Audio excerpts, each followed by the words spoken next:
En este lugar, la realidad se abre como una grieta. Lo que no ves, lo que no escuchas, está más cerca de lo que crees. Esto es Tercer Ojo, con Macario y Natalia, donde lo invisible se vuelve audible. Prepárate, lo que estás a punto de escuchar no quería ser descubierto. Bueno, pues hoy vamos a meternos, pero bien, en los fragmentos que tenemos de The Invited, de Jennifer McMahon. Y la premisa, es que es de esas que te enganchan al momento. ¿Qué pasa cuando decides construir la casa de tus sueños, tu refugio perfecto, justo encima de la peor pesadilla de otra persona? Es que esa es la clave. Aquí tenemos dos historias que chocan, separadas por casi un siglo, pero en el mismo trozo de tierra, en Vermont. Totalmente. Y vamos a ver cómo ese pasado parece que influye, pero de una forma muy directa, en el presente. Sí, porque el lugar no es un simple decorado, vamos. Es casi un personaje más. Un protagonista, diría yo. Sí, un protagonista que respira y que recuerda. Y el análisis que nos plantean los textos es fascinante. Vamos a ver cómo un lugar puede quedar impregnado por un trauma, por una leyenda, y cómo esa memoria, casi que infecta a los que intentan empezar de cero allí. Claro. Para entender lo que les pasa a los protagonistas de ahora, creo que es inevitable empezar por el principio, por la tragedia original. Tenemos que conocer a Hattie Breckenridge, que es quien da origen a todo esto, allá por 1924. Ajá. Los textos la describen como una figura muy compleja, una mujer con un don, o una maldición, vaya. Oía voces en la naturaleza que le predecían el futuro. Sí, y la autora nos lo muestra de una forma muy potente, No es algo abstracto. De niña, por ejemplo, creía que era su muñeca la que le susurraba cosas. Uf. Y un día, la muñeca le susurró que su padre iba a morir fulminado por un rayo. Imagínate la escena. Una niña intentando avisar a su familia de algo tan terrible y, claro, nadie la cree. Nadie. La castigan por decir cosas terribles. Y 2 semanas después, el padre muere exactamente así. A partir de ese momento, la mirada de todo el pueblo sobre ella cambia para siempre. Su don se convierte en un estigma. Claro, es que en una comunidad pequeña y temerosa de los años 20, ser diferente no te hace especial. Te hace peligroso. Exacto, te hace peligroso. No la ven como una profeta, la ven como un presagio andante. Es el arquetipo perfecto de la bruja del pueblo. Y claro, esa tensión tenía que estallar por algún lado. Y el detonante es un incendio terrible en la escuela. Sí. Mueren 3 niños. Y una de las víctimas es la hija de su mejor amiga de la infancia. Una tragedia que sacude a toda la comunidad, claro. Y todas las miradas, cargadas de miedo y de sospecha, se giran hacia Hattie. Pero el verdadero giro, el que sella su destino, viene de su propia casa. Sí. Su hija de 12 años, Jane, vuelve a casa esa tarde oliendo a humo, con una caja de cerillas en el bolsillo. Y le confiesa a su madre, aterrorizada, que ha hecho algo malvado. Madre mía. Y la reacción de Hattie es la de una madre leona. Puro instinto. Sí, solo quiere protegerla. Así que la esconde en una vieja bodega subterránea que hay en sus tierras. Intenta ocultarla del mundo. Y aquí vemos la gran paradoja.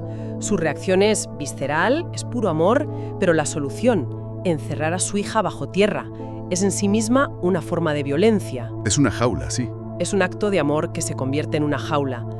Y la autora nos obliga a preguntarnos dónde está esa línea, entre proteger a alguien y destruirlo. Y lo peor es que Hattie ya lo había visto venir. Ella había intentado avisar al pueblo de que veía una catástrofe relacionada con el fuego en la escuela. Claro, y nadie le hizo caso. Nadie. Es una ironía trágica.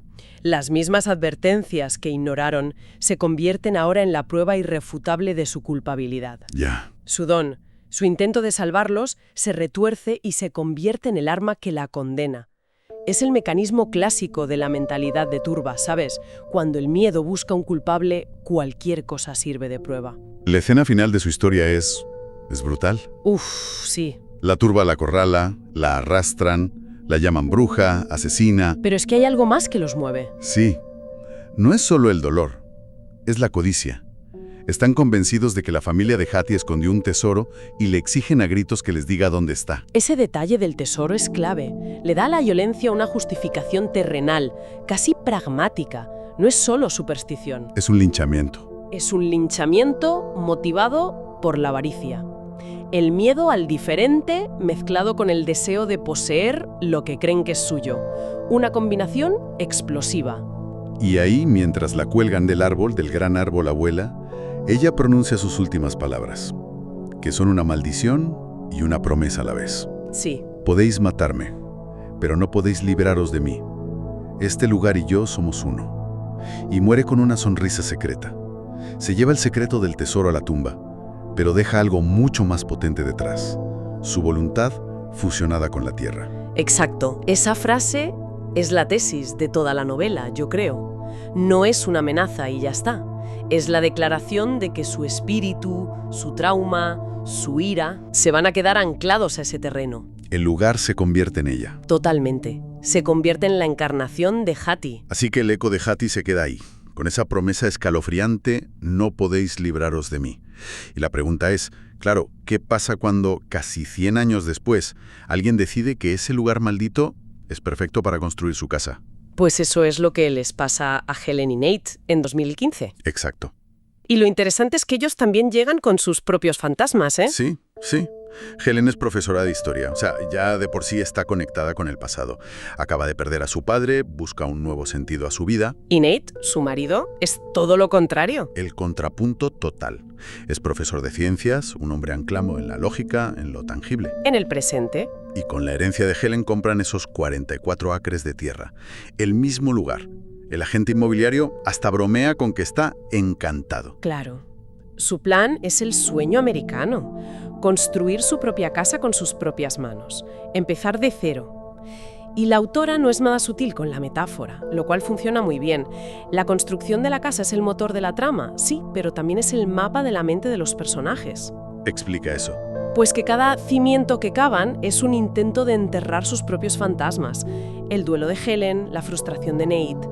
El problema es que en esa tierra Caban no entierra nada. Al contrario. Al contrario, lo desentierra todo. Sí, porque los fenómenos extraños empiezan casi al momento. La primera noche, durmiendo en una caravana, Helen oye un grito espeluznante. Y Nate, por supuesto, tira de manual científico. Claro, es un zorro, una garduña. Tiene una explicación lógica para todo. La dinámica entre ellos es fantástica. Nate es el típico que si se le aparece un fantasma, sacaría el móvil para medir las fluctuaciones electromagnéticas. Totalmente. Es el ancla de la historia a la realidad. Pero claro, ¿qué pasa cuando tu ancla empieza a arrastrarse porque lo inexplicable es demasiado fuerte? Ahí es donde su conflicto explota. Porque las cosas van a más, claro. Un día encuentran un paquetito de tela en la puerta de la caravana. Ajá. Dentro hay un clavo oxidado y un diente de animal. Qué mal rollo. Y luego, directamente escrito en el suelo de los cimientos, un mensaje. Beware of Hattie. Así, con la falta de ortografía. Que lo hace aún más inquietante, sí. Y empiezan a desaparecer cosas, herramientas, dinero, hasta una tarta que Helen había comprado. Y este goteo de sucesos es lo que abre la primera brecha real en la pareja. Nate se aferra a sus explicaciones racionales. Son bromistas, adolescentes del pueblo. Los forasteros no son bienvenidos. Exacto. Pero Helen, como historiadora, está programada para buscar patrones en el pasado, para conectar los puntos. Ella no puede evitar pensar en la leyenda. Y empieza a investigar sobre Hattie.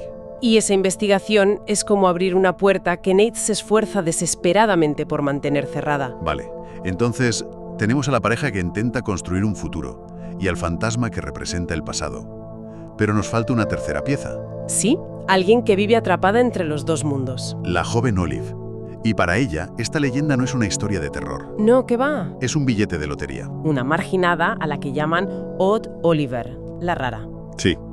Su madre acaba de abandonar a la familia y su mundo pues se ha venido abajo. Para ella, la leyenda del tesoro de Hattie no es folclore, es su única y desesperada esperanza. Está convencida de que si encuentra el dinero, su madre volverá a casa. Es una motivación potentísima. Claro. Por eso la llegada de Helen y Nate es una catástrofe para ella. Están construyendo su casa justo donde ella lleva años buscando.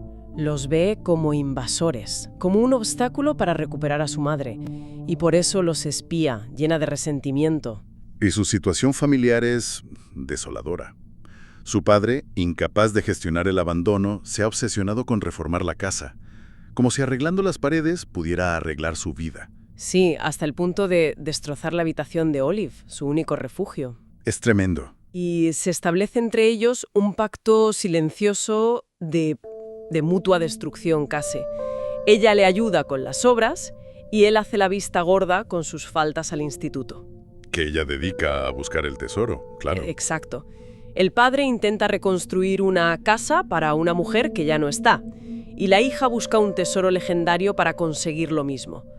Ambos están atrapados en una tarea imposible. Intentando reparar lo irreparable con medios equivocados. Si te fijas, los tres hilos narrativos convergen ahí. Todos están construyendo o buscando algo en esa tierra. Helen y Nate construyen una casa para escapar.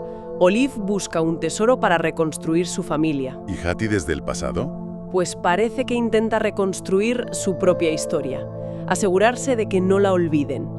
Es un choque de voluntades, de anhelos y de desesperaciones. Haciendo un balance de todo, los fragmentos nos dibujan un mapa muy claro, ¿no? Por un lado, una tragedia histórica que ha dejado un secreto y una voluntad anclada a la tierra. Sí. Por otro, una pareja moderna que, con toda su buena intención, intenta levantar un futuro justo ahí, en ese epicentro encantado. Y en medio, una adolescente desesperada, cuya única tabla de salvación es esa misma leyenda que atormenta a los demás. Exacto.